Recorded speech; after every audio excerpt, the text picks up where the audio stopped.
રાધે રાધે, જય સિયારામ. રાધે રાધે, જય શ્રી આપણે શ્રી શ્રી ગોપાલ ભટ્ટ ગોસ્વામીનું ચરિત્ર ચાલે છે. ગોપાલ ભટ્ટ ગોસ્વામીના ચરિત્રમાં આપણે આગળ વધીએ તો દક્ષિણ ભારતમાં એમનો જન્મ હતો, બેલંગુડી નામના ગામમાં. અને ચૈતન્ય મહાપ્રભુના પ્રિય પાર્ષદ પ્રબોધાનંદ સરસ્વતી એમના ચાચા લગતા હતા. ચાચા એટલે કાકા થતા હતા. અને આ પ્રબોધાનંદ સરસ્વતી એટલે ગુણમંજરી સખીનો અવતાર. અને પ્રબોધાનંદ સરસ્વતીએ વૃંદાવન મહિમા ઉપર 10,000 શ્લોક લખ્યા. એને વૃંદાવનની મહિમા એવી ગમી ગઈ કે એ મહિમા ઉપર એને 10,000 શ્લોક લખ્યા છે. એમાં એક શ્લોક એને એવો લખ્યો છે કે જે લોકો ધામમાં વાસ કરે છે એને કોઈ રોટી કપડા અને મકાન દ્વારા સહયોગ કરે છે. રોટી કપડા અને મકાન આપીને થોડો ઘણો પણ સહયોગ કરે છે તો ધામમાં રહેવા વાળા કરતા પણ કરોડ ગણું ફળ એને મળે છે. આવો મહિમા એને ધામનો લખ્યો છે.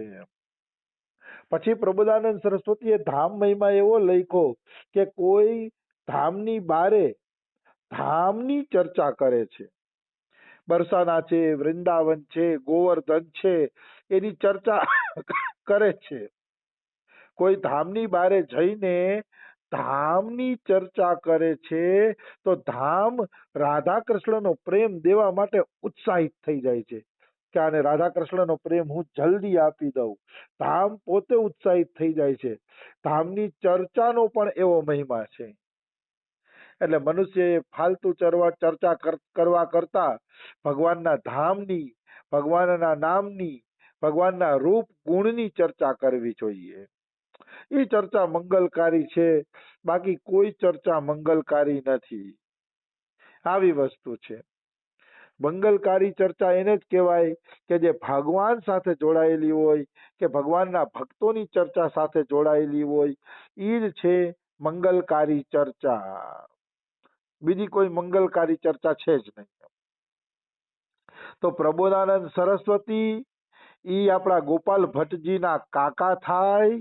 અને ગોપાલ ભટ્ટે નાનપણમાં જ ન્યાય, વેદાંત શાસ્ત્ર, વ્યાકરણ, સાહિત્ય, અલંકાર આ બધાનું અધ્યયન ગોપાલ ભટ્ટ ગોસ્વામીએ પ્રબોધાનંદ પાસે જ કર્યું હતું. પછી પ્રબોધાનંદ સરસ્વતીને વૈરાગ્ય લાગ્યો એટલે એ સંન્યાસ લઈને કાશી વયા ગયા. કાશી ગયા અને જ્યારે પ્રબોધાનંદ સરસ્વતી કાશી ગયા ત્યારે ચૈતન્ય મહાપ્રભુ દક્ષિણ ભારતની યાત્રાએ નીકળ્યા. અને દક્ષિણ ભારતના તીર્થો ફરતા ફરતા ચૈતન્ય મહાપ્રભુ ગોપાલ ભટ્ટ ગોસ્વામીના ગામ બેલમગુડી આવ્યા. તો બેલમગુડી આવ્યા ને તો ગોપાલ ભટ્ટના પિતાજીએ ચૈતન્ય મહાપ્રભુને કીધું કે તમે મારા ગામમાં રોકાઈ જાઓ અને ચાતુર્માસ કરો. ઓ કેવડા મોટા સૌભાગ્ય! ગોપાલ ભટ્ટ ગોસ્વામીના કેવડા સૌભાગ્ય કે એના કારણે ચૈતન્ય મહાપ્રભુએ બેલંગુડી ગામમાં ચાતુર્માસ કર્યા. 4 મહિના ત્યાં રોકાણા. પણ ત્યારે ગોપાલ ભટ્ટની ઉંમર ખાલી 11 વર્ષની હતી. પણ અહોભાગ્ય કે આવડા મોટા મહાપુરુષ ભગવાનના અવતાર શ્રી શ્રી ચૈતન્ય મહાપ્રભુ ત્યાં 4 મહિના રોકાણા. હું દાવા સાથે કહું છું કે ગોપાલ ભટ્ટ ગોસ્વામી ઉપર કૃપા કરવા માટે જ રોકાણા હતા. એમાં કોઈ પણ પ્રકારની શંકા નથી. આવી વસ્તુ છે. તો આ ચાતુર્માસ કરવા માટે શ્રી ચૈતન્ય મહાપ્રભુ રોકાણા. ગોપાલ ભટ્ટ ગોસ્વામી ત્યારે 11 વર્ષના હતા. અને એમ કહે છે કે પ્રથમ દર્શનમાં જ ગોપાલ ભટ્ટ ગોસ્વામીએ પોતાના તન, મન, પ્રાણ, સર્વસ્વ સમર્પિત કરી દીધા હતા. તન, મન, પ્રાણ જે કયો ઈ બધું એને મહાપ્રભુના ચરણમાં સમર્પિત કરી દીધું. આ છે ગુરુ ભક્તિ, આ છે ગુરુ નિષ્ઠા કે તન, મન, પ્રાણ બધાય ગુરુ સેવામાં સમર્પિત કરી દઈએ. તન સમર્પિત કરવું એટલે ગુરુ માટે રસોઈ બનાવવી કે ગુરુનું પાણી ભરી દેવું કે ગુરુના આશ્રમમાં આવેલા ભક્તોને જમાડવા સેવા કરવી, એ તન અર્પણ કર્યું કહેવાય. મન અર્પણ કર્યું એટલે ભગવાન અને સદગુરુની સેવામાં મન દઈને સેવા કરવી, એ મન અર્પણ કર્યું કહેવાય. અને પ્રાણ એટલે બસ કથા ઈ જ પ્રાણ, સત્સંગ ઈ જ પ્રાણ, એ તન મન પ્રાણ અર્પણ કર્યા કહેવાય. અને ગોપાલ ભટ્ટ ગોસ્વામીએ ગુરુજીને આ તન મન પ્રાણ નાનપણથી જ અર્પણ કરી દીધા હતા. અને ચૈતન્ય મહાપ્રભુ પણ એના ઉપર અતિ પ્રેમ રાખતા, કારણ કે શિષ્યો જ્યારે સમર્પણ કરે છે ત્યારે પછી ભગવાન પણ એની ઉપર પ્રેમ રાખે છે. તો ચૈતન્ય મહાપ્રભુ ગોપાલ ભટ્ટ ગોસ્વામીને ખોળામાં બેસાડીને એના માથા ઉપર આંસુડા પાડતા પાડતા એને કૃષ્ણ ચર્ચા સંભળાવતા. કેવડા મોટા સૌભાગ્ય! કોણ કહે છે કે ભક્તિ ઘટપણમાં જ કરવી જોઈએ? બેકાર વાત છે. ઘટપણમાં તો પછી કરેલા કામ જ યાદ આવે છે. જે તમારી અભ્યાસ પડી ગયો હોય, જે ઢબ પડી ગઈ હોય, એ જ પછી ઘટપણની અંદર યાદ આવે છે. ભક્તિ તો ગોપાલ ભટ્ટની જેમ નાનપણથી કરવી જોઈએ, જેથી મહાપ્રભુ જેવાના આશીર્વાદ મળી જાય તો આગળ જતા એ આચાર્ય કોટીના વ્યક્તિ બની શકે. ગોપાલ ભટ્ટ ગોસ્વામી આચાર્ય કોટીના વ્યક્તિ બન્યા અને રાધા રમણલાલનું પ્રાગટ્ય કર્યું એમ ગોપાલ ભટ્ટ ગોસ્વામીએ. તો કહેવાનો ભાવ શું છે કે ભક્તિ નાનપણથી કરવી જોઈએ. એટલે ઘટપણમાં શું થાય, જુવાનીમાં કરેલા કામો યાદ આવતા હોય છે. એ પ્રકારની વૃત્તિ પડી ગઈ હોય છે. એક સોનીનો વેપારી હતો, સોનાનો વેપારી. તો એને તાવ આવ્યો, તો ડોક્ટર એના ઘરે જોવા આવ્યા અને થર્મોમીટર નાખીને તાવની માપણી કરી. તો ડોક્ટર કહે આને 105 ડિગ્રી તાવ છે. હવે ઓલાએ આખી જિંદગી સોનાનો ધંધો કર્યો હતો, એટલે એને એમ થયું કે સોનાના ભાવની વાત કરે છે. એટલે કહે એ છોકરા એ વેચી દ્યો હોનું વેચી દ્યો, 80 લીધું તું ને 105 ભાવ આવે છે. 80 લીધું તું ને 105 ભાવે છે, હોનું વેચી દ્યો. ત્યારે છોકરાઓ કે બાપા હવે તો હોનાની ચિંતા મૂકો, આ હોનાની વાત નથી થતી, તમને 105 ડિગ્રી તાવ આવ્યો ને એની વાત થાય છે. તો શું કામ સોનું યાદ આવ્યું? આખો દી સોનાનો ધંધો કર્યો હતો એટલે એને સોનું યાદ આવ્યું.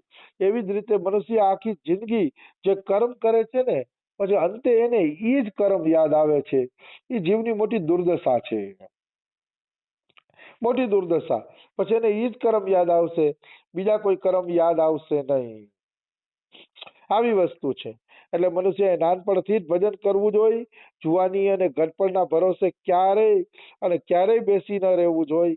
નાનપણથી ભજન કરીને આપણે હાલવું જોઈએ, એવી વસ્તુ છે. તો ગોપાલ ભટ્ટ ગોસ્વામીને ખોળામાં બેસીને શ્રી ચૈતન્ય મહાપ્રભુ છે ને એને કથા સંભળાવતા. અને એ કથાથી ગોપાલ ભટ્ટ ગોસ્વામીને જ્ઞાન થયું.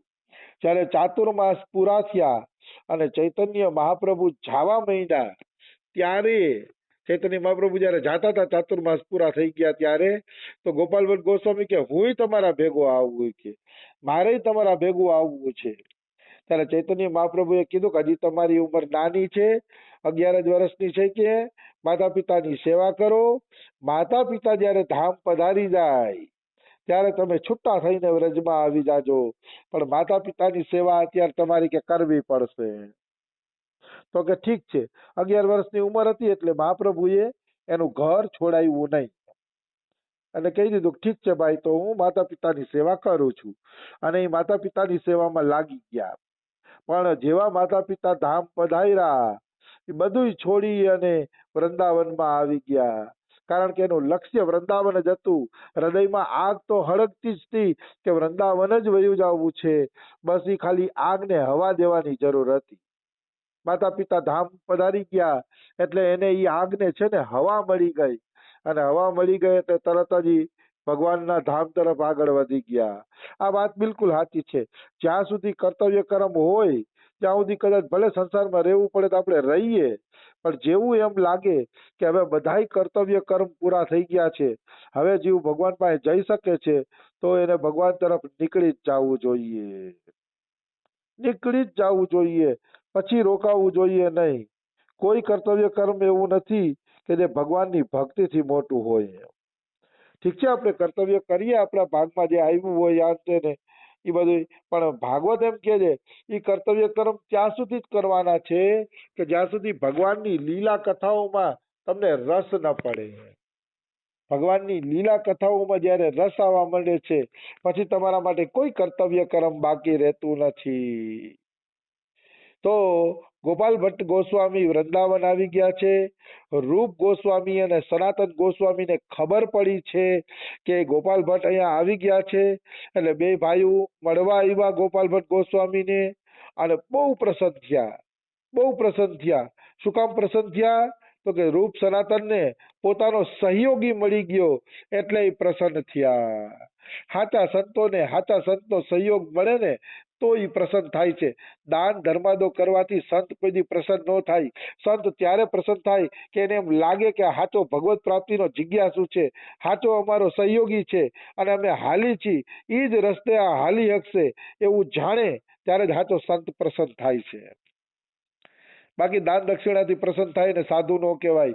સાધુ તો એને કહેવાય કે આપણા કહ્યા પ્રમાણે સાચી રીતે ભગવત પ્રાપ્તિ ઉપર કોઈ હાલી નીકળે ત્યારે સાચા સંતને સાચી પ્રસન્નતા પ્રાપ્ત થાય છે. રૂપ અને સનાતનને ગોપાલ ભટ્ટ ગોસ્વામીને જોઈને એટલે પ્રસન્નતા પ્રાપ્ત થઈ કારણ કે એ તો પાકેલું ફળ હતા. એટલે રૂપ સનાતનને એમ થયું કે વાહ આ તો આપણા પગલે હાલે એવો છે એટલે આપણે મજા આવશે આનો સંગ કરવાનો. પછી તો ચૈતન્ય મહાપ્રભુને સમાચાર આપવામાં આવ્યા કે આ રીતે ગોપાલ ભટ્ટ ગોસ્વામી કરીને એક સંત વૃંદાવનમાં આવી ગયા છે અને અમને એની હારે ખૂબ જ જામે છે, ગમે છે.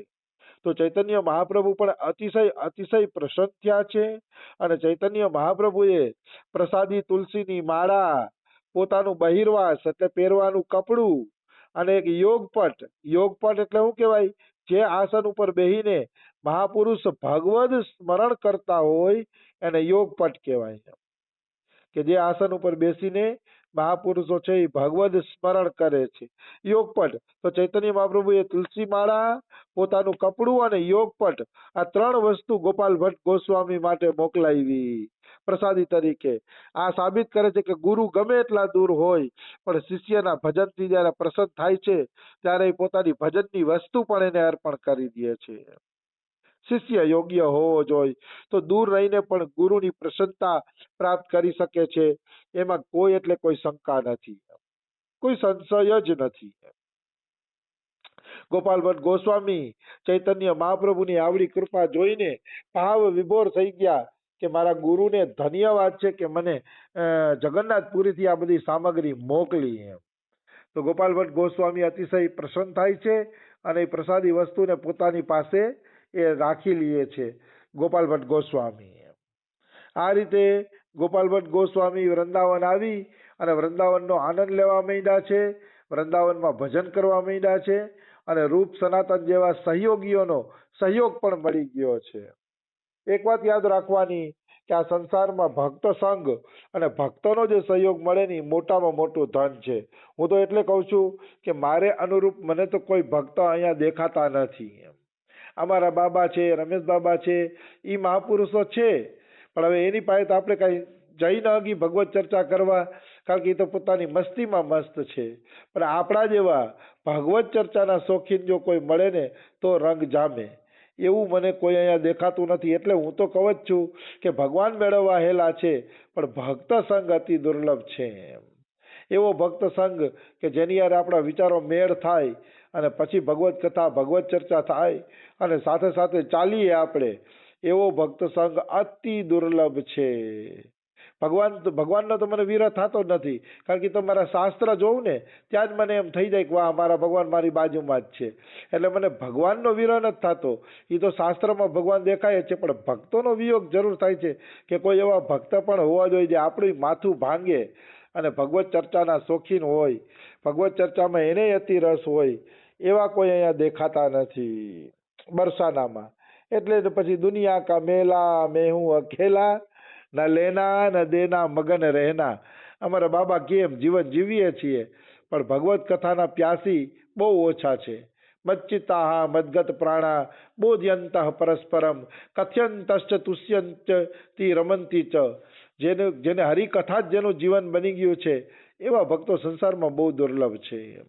એમાં કોઈ એટલે કોઈ શંકા નથી. તો સમય થઈ ગયો છે, બીજું આપણે કાલે લઈ લેશી. રાધે રાધે, જય સિયા રામ.